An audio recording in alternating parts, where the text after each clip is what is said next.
కనీసం నాకు పంతులు గారిని ఇంటికి పిలిచే హక్కు కూడా లేదా? నేను పంతులు గారిని రమ్మన్నానంటే ఎందుకు రమ్మన్నారు అని అడగడం మానేసి ఎందుకొచ్చావని ఆయన అడుగుతావేంటి? ఇంటికొచ్చిన వాళ్ళని అలా ప్రశ్నించడం కరెక్ట్ కాదు దుర్గా. ఏ పని మీద పిలిపించారని నన్ను అడగడం ధర్మం, అది పద్ధతే. నువ్వు పంతాల్ని పెంచుకుంటూ పద్ధతుల్ని మర్చిపోతున్నావు దుర్గా. మీరు రండి పంతులు గారు, కూర్చోండి. మేటకారాలు వద్దులే, ఎందుకు పిలిపించారు? విను, తెలుస్తుంది. పంతులు గారు, శాంతి జరిపించడానికి ముహూర్తం చూడండి. శాంతి హోమాలు, గణపతి హోమాలు లాంటివి మీరు చెప్పారు కదా మొన్న. అందులో ఏది చేస్తే దోషం పోతుందో, శాంతి జరుగుతుందో, నా కోడల్ని ఇంటికి తీసుకురావడానికి వీలవుతుందో దానికోసం ముహూర్తం చూడండి. పంతులు గారు, ఇప్పుడు మీరు ఏ ముహూర్తాలు చూడవలసిన అవసరం లేదు. అదే మాట దుర్గా, పెళ్ళైన కోడల్ని ఇంటికి తీసుకురావా? అప్పుడంటే గుమ్మడికాయ పగిలి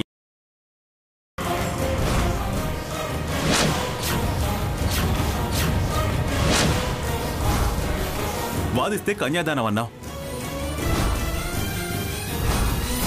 అంతదానికి పెళ్లి చేయడం ఎందుకు? తననన్నా ఇంటికి తీసుకురా, లేదా వాణ్ణైనా ఇల్లరికం పంపించు. ఏదో ఒకటి చేయమని సూచిస్తున్నా. నాకు రెండో నచ్చటం లేదు. అయితే సైలెంట్ గా ఉండు. పంతులు గారు, మీరు కూర్చోండి.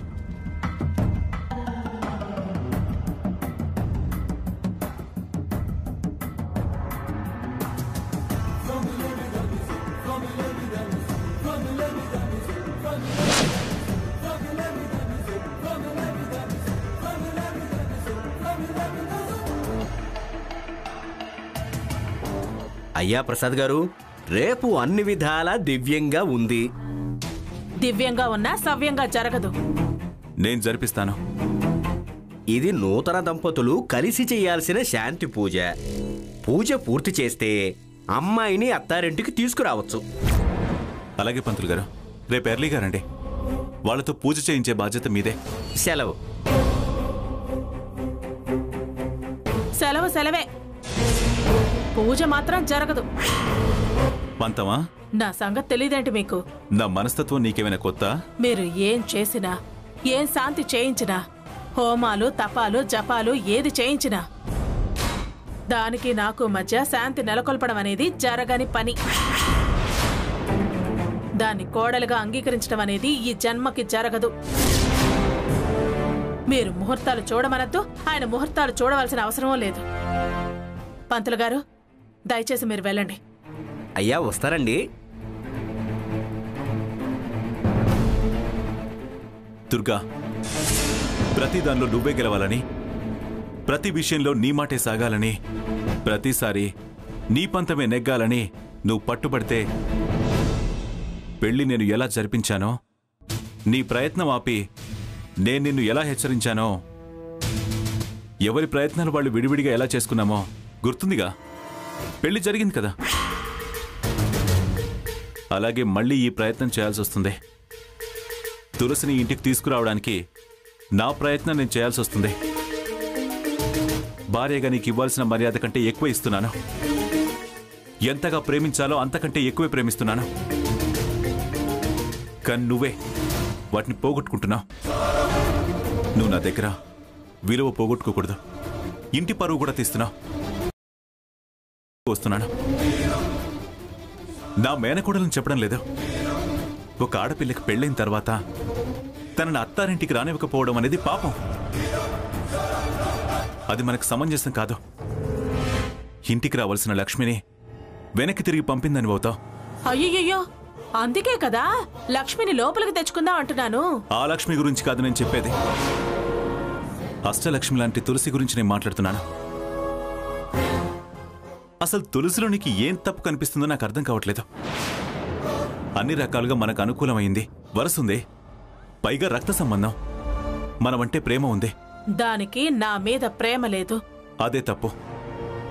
ఉంది కాబట్టే నిన్న జరిగిన వనభోజనాల పందాల్లో నిన్ను గెలిపించింది.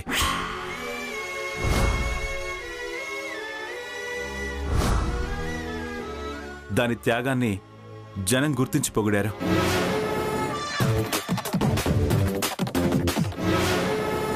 నీ నెత్తిన కిరీటం తెచ్చిపెట్టింది అదే. కానీ నువ్వే దాన్ని కాదంటున్నావు, కాలదనుకుంటున్నావు. నా నిర్ణయం నేను తీసుకునే వరకు చేయకు.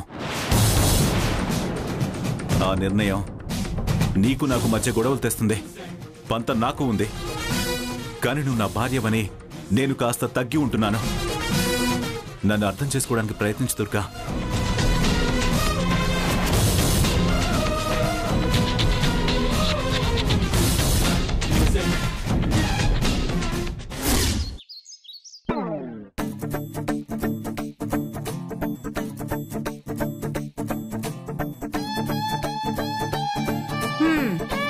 పొద్దుట్నుంచి ఎందుకొచ్చిన అవస్థ ఇది? నేను సాయం చేస్తానంటే వద్దు అంటావు. అదే వద్దంటున్నాను. నువ్వు సాయం చేస్తే ఘనత నాకెలా దక్కుతుంది? నా చేత్తో నేను చేస్తేనే తృప్తి. రేపు తింటూ అందరూ లొట్టలేస్తుంటే పొంగిపోవాల్సిందాన్ని నేను. ఆహా అని ఒక్కరన్నా నాకు భుజకీర్తులొచ్చినట్టే, నెత్తిన కిరీటం పెట్టినట్టు ఫీల్ అవుతాను. ఎప్పుడో నువ్వు ఫీల్ అవడం అటుంచు. ఇప్పుడు నీ కష్టం చూసి నేను ఫీల్ అవుతున్నాను. అవ్వదు ప్రియా, అస్సలు ఫీల్ అవ్వద్దు. ప్రోత్సహించాలి. అలా అలా అంటూ ఎంకరేజ్ చేయాలి. ఇవాళ ఫీల్ అయితే రేపు ఏం పెంపకం పెంచిందే నీ తల్లి, పట్టడు పచ్చడి పట్టడం కూడా నేర్పలేదా అంటే నేను ఫీల్ అవ్వాల్సి వస్తుంది. నువ్వు అలా చూస్తూ ఉండు, నేను ఇలా పెట్టేస్తాను.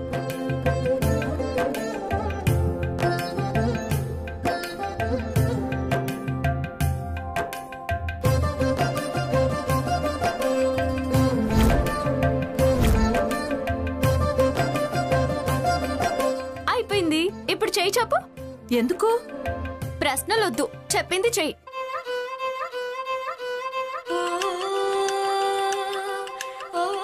చప్పరించి ఉప్పు కారం సరిపోయిందో లేదో చెప్పు.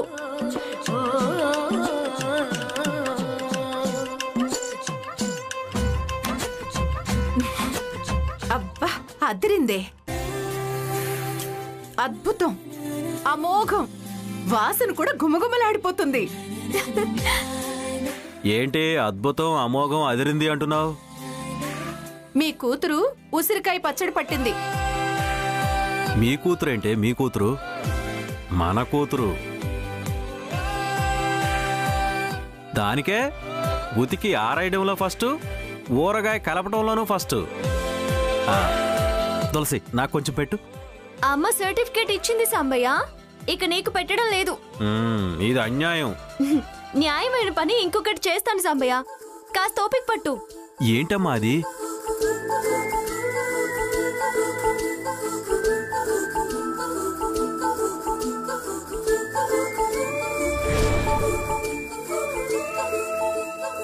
పిల్లలు బుద్ధిగా కూర్చోండి, మీకు ఉసిరికాయ పచ్చడనం తినిపిస్తా.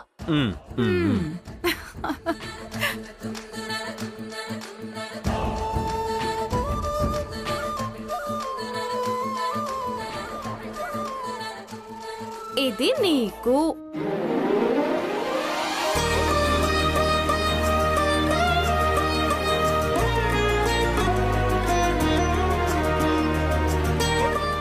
సమయ, ఇది నీకు.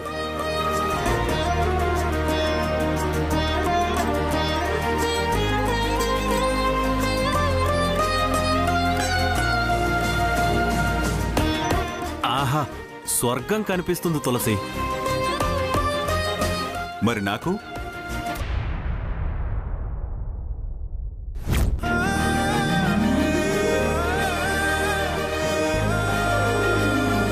నువ్వెప్పుడొచ్చావన్నయ్యా? అది కిచెన్లో అన్నం కలిపేటప్పుడు.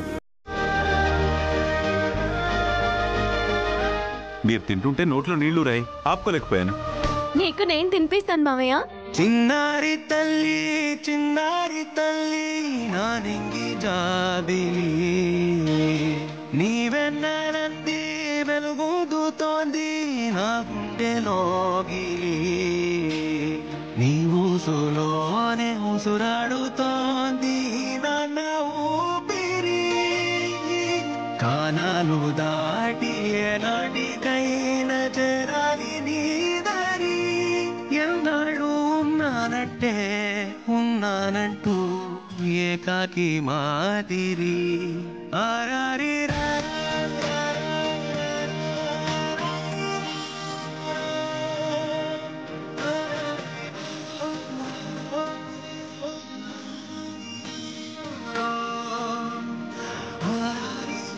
కారంగా ఉందా మామయ్య? కాదమ్మా, మమ్మకారం మనసును కదిలించింది. అమ్మా, నేను నీకు తినిపిస్తాను. అమ్మా, వెళ్ళి అన్నం తీసుకురా. 3 ముద్దలే కలిపాను మామయ్య. ఒక పని చేయండి, నేను మీకు ముద్దలు తినిపించాను కదా, మీరు నాకు ముద్దు పెట్టండి చాలు. కను చివరన జారే తడి చినుకును సైతం సిరి తడుకుగా మార్చే చిత్రం నీవే. కలతగా పొలమారే ఎదమంటల గ్రీష్మం సులువుగా మరిపించే మంత్రం నీదే. నువ్వంటే నా సొంతమంటూ పలికింది మమకారం, ఆ మాట కనంటూ దూరం నిలిపింది అహంకారం.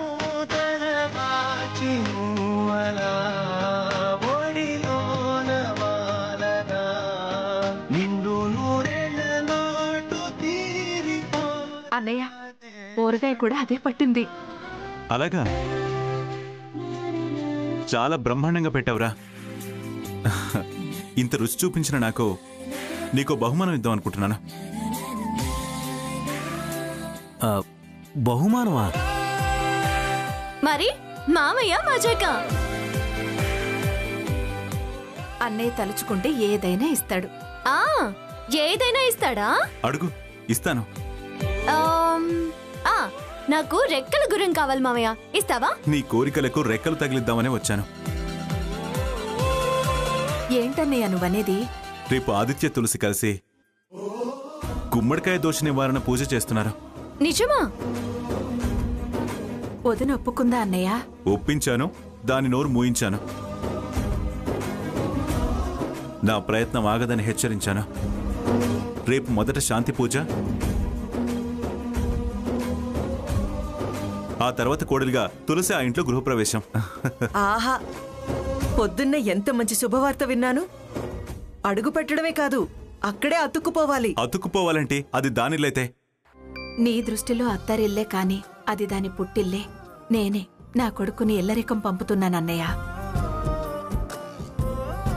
అన్నయ్య, పూజ అంటున్నావు కదా, నేను వెళ్ళి సామాన్ తీసుకొస్తాను. సరుకుల విషయం నాకు వదిలేయండి. ఏర్పాట్లు మీరు చూడండి. శాంతి పూజ బ్రహ్మాండంగా జరగాలి.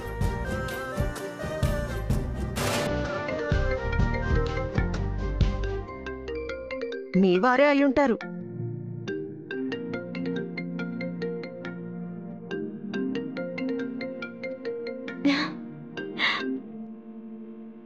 ఏంట్రా?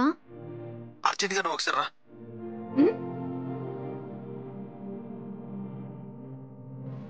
అమ్మా, ఇప్పుడే వస్తాను. ఎక్కడికే? వారి నుండి ఫోన్ వచ్చిందని కలవడానికి కాబోలు. సరే పద, నాకు కూడా పనుంది. నేను నీతో పాటే వస్తాను. వస్తాను.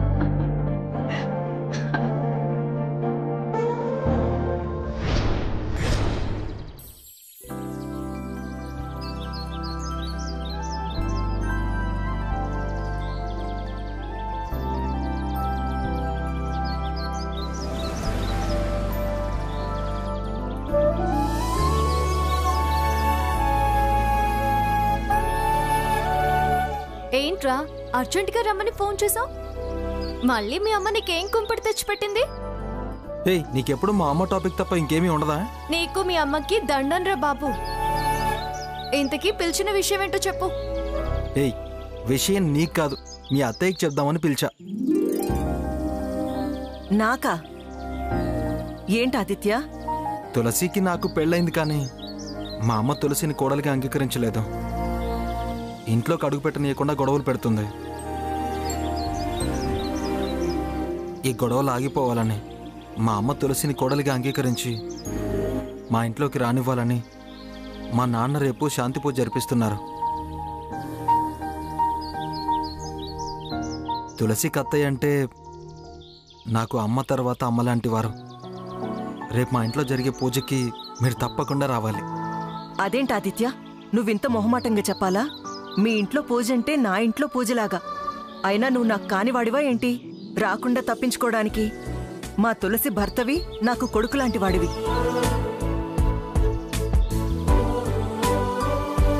రేపు జరిగే శాంతి పూజ మీ ఇంట్లో జరిగే పూజ కాదు, మన ఇంట్లో పూజ. నేను దగ్గరుండి పూజకి ఎటువంటి లోపం లేకుండా చూసుకుంటాను, సరేనా? Thanks aunty. సరే, ఈ హ్యాపీ మూమెంట్లో రేపు పూజకి మీకు బట్టలు తీసుకొస్తాను. అవును, మీకు ఎలాంటి బట్టలు కావాలో మీరే చెప్పండి. ఎవరైనా ఎలాంటి బట్టలు కావాలో అడుగుతారా? నువ్వు ఇష్టంతో ఇవ్వాలి అనుకుంటున్నావు, నీకు నచ్చినవివ్వు. అవి ఎలాంటివైనా నేను తీసుకుంటాను. సరే, రేపు పూజకు కావలసిన పనులు నేను చూసుకుంటాను. నాకు ఆలస్యం అవుతుంది, నేను బయలుదేరతాను. సరేరా, నేను కూడా వెళ్తాను. మీకు పెళ్ళైనప్పటి నుండి దుర్గమ్మకి భయపడి ఏకాంతంగా మాట్లాడుకోవడానికి సమయమే కుదరలేదు. నువ్విక్కడే ఉండి కొంతసేపు ఆదిత్యతో మాట్లాడరా. అక్కడ పనులన్నీ నేను చూసుకుంటాను, సరేనా? వెళ్తాను.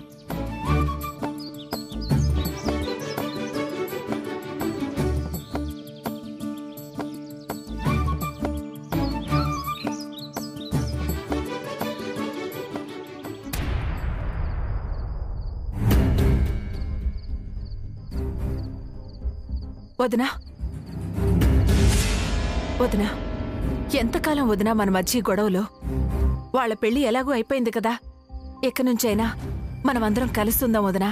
పెళ్ళైపోతే నేను మారిపోతాను అనుకున్నారా? దుర్గమ్మ పగ పంతం మర్చిపోయి మనల్ని కలిపేసుకుంటుంది అనుకున్నావా? మన గురించి కాకపోయినా పిల్లలు వాళ్ళ గురించైనా నీ పంతం తగ్గించుకో వదినా. పిల్ల ఏది? నీ కూతురా? దాని గురించే కదా ఈ గొడవలన్నీ. నన్ను రెచ్చగొట్టిన దాన్ని నేను ఎలా క్షమిస్తాననుకున్నావు? నువ్వు మా మీద పగా పంతం పెంచుకున్నావు, నీ మీద మేము ప్రేమ అభిమానం పెంచుకున్నాం. నీ కూతురికి నా కొడుకు మీద ఉన్న ప్రేమ ఆస్తిని ఆశించి, మీకు నా మీద ఉన్న అభిమానం నా అంతస్తులు చూసి. నువ్వు మమ్మల్ని ఎంత అపార్థం చేసుకున్నా సహిస్తాను వదినా. కొత్తగా పెళ్ళైన జంటకి పూజ జరిపిస్తే మంచిది కదా వదినా. దయచేసి రేపు అన్నయ్య జరిపించే శాంతి పూజలో నువ్వు దగ్గరుండి ఆ కార్యక్రమాన్ని జరిపించొద్దునా. పూజ? నేనా? పూజ జరిపించినంత మాత్రాన అది నా ఇంట్లో కాలు పెట్టడం అనేది అసంభవం. అది నా కోడలుగా నా ఇంట్లోకి రావటం అనేది జరగని పని. నేనొప్పుకుంటే పూజ జరిపించి తనని కోడలుగా మా ఇంటికి పంపించి కూతురు వెంట అరణం బరణంలా వచ్చి నా ఇంట్లో సెటిల్ అవుదామని చూస్తున్నారా? మీ కలలు నెరవేరవు. మీ ఆశే ఇంతవరకు తీసుకొచ్చింది. అతిగా ఆశపట్టం అంత మంచిది కాదమ్మా. ఎందుకు వదినా, ఎందుకు అంతంత మాటలంటావు? మేము ఆశపడే వాళ్ళమో కాదో నీకు తెలీదా వదినా? అవునవును, ఆస్తులు రాయించుకునే విషయం నేనింకా మర్చిపోలేదు. ప్రియ తిరిగి నీకే రాసిచ్చింది కదా దుర్గమ్మ. నీ కూతురు తెలివిగా దక్కించుకుంది కదా. అది ఇప్పుడు మేము అనుభవించడం లేదు కదా వదినా. ఇప్పుడు మీతో ఈ వాదనలన్నీ అనవసరం. మీరు కాళ్ళు పట్టుకుని ప్రాధేయపడినా అది పుట్టింట్లో ఉండవలసిందే కాని మెట్టినింట్లో ఉండటం జరగదు. తదాస్తు దేవతలు ఈ క్షణం ఆశీర్వదిస్తే బావుండును. వదిన మాట నిజమైతే ఈ జీవితానికి కావలసింది ఇంకేం లేదు. వదినా, మనో రక్త సంబంధికులు. ఎంతకాలం వదినా ఈ పగలు పట్టింపులు? మేం సంతోషాలు యాచించే వాళ్ళమే కాని సుఖాలు కోరుకునేవాళ్లం కాదు. పిల్లల ఆనందం కోసం తాపత్రయపడుతున్నామే కాని మేము భోగభాగ్యాలకి తపన పడ్డం లేదు. పెద్ద మనసు చేసుకోవద్దునా. నాదెప్పుడు పెద్ద మనసే, మీవే నీచపు బుద్ధులు. ఒక్కసారి పెళ్లి మండపంలో ఏమన్నావో గుర్తు తెచ్చుకో. నేనిప్పుడు చేతులు జోడించి అడుగుతున్నాను.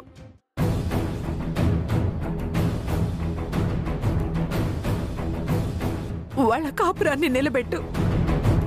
పగని ఛాలెంజ్ చేయకొద్దునా, వాళ్ళని దూరం చేయకు. వాళ్ళకి జీవితాన్ని దానం చేయి. వాళ్ళ బ్రతుకుని నిలబెట్టి భవిష్యత్తును ప్రసాదించు. ఇలాంటి మాటలు మాట్లాడే వాళ్ళని చాలా మందిని చూశాను.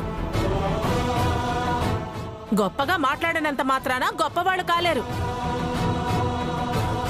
మనుషుల్ని మనుషుల్లా అర్థం చేసుకోలేని వాళ్ళు గొప్పవాళ్ళు కాలేరు దుర్గమ్మ.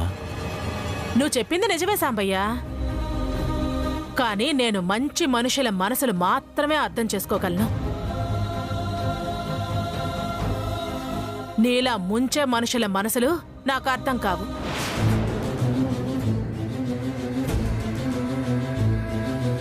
ప్రేమించుకున్న వాళ్ళు, ఒకరంటే ఒకరి మీద ఇష్టం ఉన్నవాళ్ళు అందరిలో తొందరపడి లేచిపోయి వెళ్లి పెళ్లి చేసుకోలేదు కదా. మన ముందే నిలబడి మన అంగీకారంతో పెళ్లి చేసుకున్నారు. వాళ్ల మీద పగ పెంచుకోవడం ఎంతవరకు కరెక్ట్ అంటావు చెప్పొద్దునా? పైగా కొత్త జంట పూజ జరిపిస్తే ఇంటికి మంచిదంట.